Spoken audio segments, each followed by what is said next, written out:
question. I often get asked the question, is modern man smart and ancient man stupid? You know, was he stupid or was ancient man really smart? There's a good book called The Puzzle of Ancient Man by Don Chittick. Excellent book. I believe they've had a hard time keeping it in print. We sell a lot of them, I know. It's really, really good. Going through all kinds of interesting artifacts that are found about humans, but made by humans, amazing machines and stuff that would have to be really, really old. Well, the Bible teaches before the flood came, the people lived to be 900 years old. Adam came pre-programmed straight from the hand of God. He could walk, talk, name the animals, and get married first day. He probably knew incredible amounts of information that was pre-programmed in, or after spending 100 years walking and talking with God, he just knew a lot of stuff that God told him. God would say, Adam, you see this tree right here? Watch this. You pull off the bark, scrape the inside, and chew on that. Oh, wow. Yeah, it's got vitamins. You need that, Adam. Probably a lot of the ancient medicines, you know, that cultures have are remnants of things left over from knowledge passed down by the ancients. Like, how did the first guy know you can take a willow tree and scrape the bark off and make vitamin C out of the tea? I mean, how did they know that? Who's the first guy to start chewing on a tree? I mean, you got to wonder. Somebody must have told them. So, if they're living 900 years and having huge families and learning an incredible amount, I don't know how far advanced they got before the flood came, but I suspect possibly even more advanced than we are today. And some people say, well, why don't we dig up their cities? Well, the problem is we're looking at what things that we need today and assuming that they needed them before the flood. Suppose they lived in a world with perfect weather. You don't need a house. Just go sleep on the grass. Suppose you lived in a world where none of the animals would harm you. All the animals were friendly. Everything's vegetarian, Genesis 1:29. Again, you don't need a house. And why don't we find their cars? Well, man, if you're 9 or 10 or 12 feet tall and can run 50 miles an hour, and everything's growing in your yard, you don't need to go anywhere anyway. Why do you need a highway system? Why do you need a car? You don't need airplanes. You don't need trains. So if you can think Garden of Eden conditions, the things that they needed would not be the same things that we need. After the flood, the people were still living to be 400 years old. So a lot of this knowledge would be retained. Now today, you know, about the time you know everything, you're 80 years old and you die. Now you can't pass it on to anybody else. But if you could live to be 400 or 500, you could pass on your knowledge to your great-great-great-great-great-great-grandchild. So it'd just be a real, real different world back then. So a lot of this knowledge, I think, went to the grave. But in the old days, you could go talk to your great-great-great-great-grandfather and get advice. And he'd give you some really cool advice on how to do certain things. Many civilizations after the flood would arise very quickly. If you got a bunch of smart people, Noah's sons, having, 15, 20 kids per family or whatever, and they're going to go off to this area and they're going to build their own civilization. Well, it wouldn't take them long as they've got high IQ. They might not have all the technology. They might have to make stone tools at first, until they can dig a hole to find the iron to melt it down to make the steel tools. They would know how to do it. It's kind of a Gilligan's Island situation. But within 50 years, you could build a civilization. You look at Robinson Crusoe, lands on an island. Say after 20 years, he's got a whole, got a farm, got a house, got a fort, did it all himself, So yeah, it doesn't, especially you get smart people in situations like that, you can build a civilization in a hurry. It's interesting, if you study history, all of the ancient civilizations, the Babylonians, the Sumerians, the Greeks, or the Chinese, they just arose out of nowhere. Poof, there's a civilization. There's no evidence of this stuff they teach in school, of them going from hunters and gatherers and grunts and groans, caveman stuff, becoming civilized and building cities. There's no evidence of that. Farther back you go, it's all of a sudden, poof, there's the beginning of the Egyptian civilization, the beginning of the Chinese civilization, just like they moved in and built it in less than 100 years. So, some strange things have been found in the fossils, as in the ground, that would indicate man used to be really smart. This little airplane, for instance, is in the Smithsonian, I believe. Right? Yeah, in Smithsonian. It was found in a grave in Colombia. It's about 1,000 years old. But it's an airplane, quite obviously, with all the features of an airplane. But it can't be an airplane, according to the evolutionist, so therefore they have it labelized in the Smithsonian as a stylized insect. Now tell me, does that look like a stylized insect to you? See, they can't admit that ancient man knew about airplanes because that would go against the theory. The theory says modern man is smart, ancient man was stupid, he was, a chimpanzee walking on four most of the time, slowly came up, and here we are today, the gods of the universe. That's the thinking in their mind. Actually, the evidence shows the opposite of that. Here's an airplane, again, found in an Egyptian tomb this time, 2,100 years old, pre-Christ. How did they know about airplanes? A little model airplane. They knew about flight. This iron pot, we've got a model of it here, was found inside a lump of coal. This is a replica. You can get a replica from Carl Baugh. They're breaking open a lump of coal, and there's an iron pot inside. They examine the coal that comes out, and it's molded right to the pot on both sides. I mean, the coal formed around the iron pot. What would you conclude? That a coal miner dropped it? No, because then the coal won't be conformed to the pot.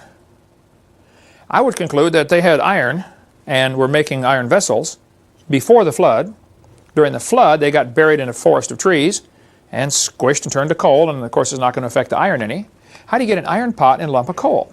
Ancient man must have been smart, not primitive. In Peru, they've got giant stone walls like the one in the picture here. These stone walls are phenomenal. Some of the rocks in there are so huge, we can't even move them today. There's more in the Puzzle of Ancient Man about that topic if you want to read more, but there's one of the stones down in Peru weighs 20,000 tons.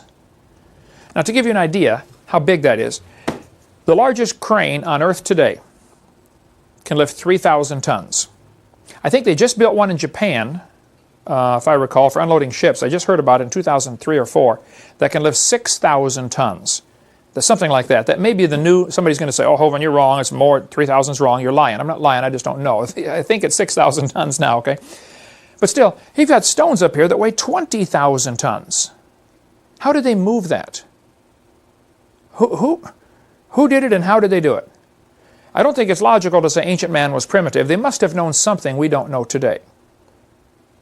Like this guy said, what is truly impossible about the block is that it's the size of a 5-story house and weighs 20,000 tons. We have no combination of machinery today that could dislodge such a weight, let alone move it. We can't even break it loose from the ground, let alone move it. We can't do it. This bell was found inside a lump of coal in West Virginia. The guy who had it on his desk for years later moved to Central Florida, and I've not been able to, he's an old man now, I've not been able to get a hold of him lately, so if you get his address, let me know. Because I think he needs to have that on display at a Creation Museum in Pensacola, Florida. That's what I think. This thing was analyzed, and they said, well, this is some kind of strange, old, like a Buddhist-type god on top of here. But how could you find a brass bell inside coal? Ancient man knew how to work with all the metals. The Bible says Tubal-Cain was an artificer in brass and iron. That's Adam's grandson. They were already working with brass and iron. This little zinc and silver vessel was found inside rock, supposed to be 600 million years old. Well, I disagree with the 600 million year part, but they knew about things. There's a great article in the Puzzle of Ancient Man about the little device found in a ship that was sunk in 100 BC in the Aegean Sea, which is right next to Greece. Okay? It's got an analog computer on board. How on earth did they know about analog computers in 100 BC? It's called the Antikythera device, Antikythera mechanism. The History Channel in March of 2005 was amazing. It had a whole hour-long message about this Antikythera device found in Greece. They actually built a working model of it and said this thing, by turning the crank, would be able to predict where the planets would be or the sun would be. It'd be like an amazing computer for ships navigating. 100 BC. No, ancient man was not primitive. You can get copies of this hammer from our museum. This Dr. Baugh has the original in his museum. He lets us make replicas of it. This was found in 1934 in Texas, New London, Texas. When they first found the hammer, the handle was petrified, what was left of it. And they looked at the hammer and said, man, it was in solid rock. I said, what on earth? How can a hammer be in rock? And the rock was supposed to be 400 million years old. So, of course, guys who believe in evolution would say, well, that just proves aliens visited the planet 400 million years ago and one of them dropped his hammer. I mean, that's the kind of logic they use. Instead of thinking, you know, maybe our whole time scale's wrong. They will never consider that. They cut a little notch in the hammer with a file in 1934 to see what kind of metal it was. It is still not rusted, the notch. It's a type of a stainless steel. Battelle Laboratory analyzed it and said it's 96% iron, 2.6% chlorine, and 0.75% sulfur. And then they said, you know, we don't think you can get those elements to combine unless you do it under a much stronger magnetic field.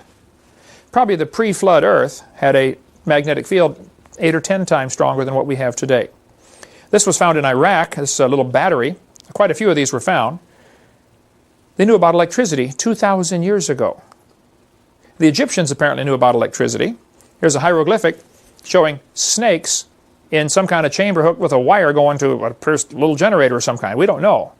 There are two theories. One is they are using electricity to mummify the snake or do something, or they're using electric eels to produce the electricity. I don't know which way the electricity is going, or even if it's electricity.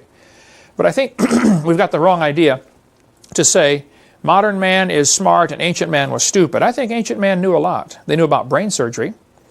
Quite a few skulls are found like this. This process is called trepanning. They would actually cut into somebody's head, and many are found with the hole healed over, which indicates the patient lived.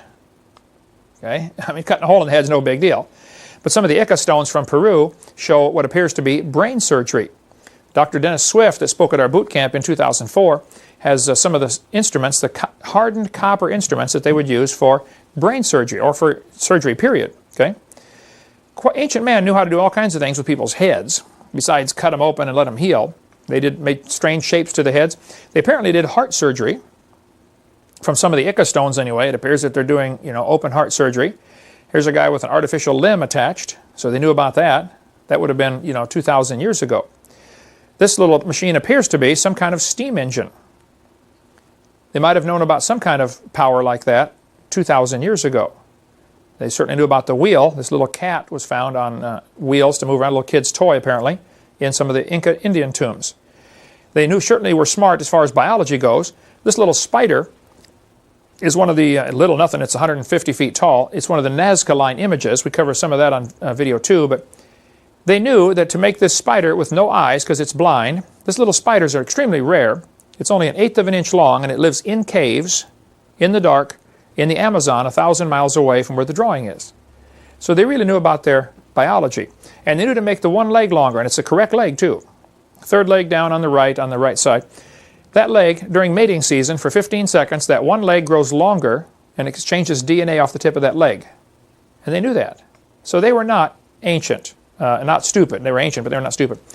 This Pira Reis map of 1513 shows Antarctica with no ice on it. How did they know to, first of all, how did they find Antarctica? How did they know to map it with no ice? Something was different, okay? This metallic sphere was found in South Africa. It has 3 parallel grooves around the equator, but it was found in what they said was pre-Cambrian material, 2.8 billion years old. Well, of course, I disagree with the 2.8 billion years. It's a human artifact, quite obviously, found in rock, supposed to be 2.8 billion years old. But see, rather than question, maybe it's not 2 billion years old, guys like Michael Cremo, who wrote the great book on stuff like this, they're called OOPArt, Out-of-Place Artifacts. OOPART. He studies all kinds of these things. Now, he's a Hindu. Michael Cremo has the book Hidden History of the Human Race. He says this proves aliens came and visited the Earth 2.8 billion years ago. Rather than question, hey, wait, maybe the whole geologic column is wrong, they just, I don't know why, they're not allowed to question that. His book's called The Hidden History of the Human Race. It's in our library if you want to read that. Here's a mortar and pestle. To grind wheat or grind flour with, grind corn.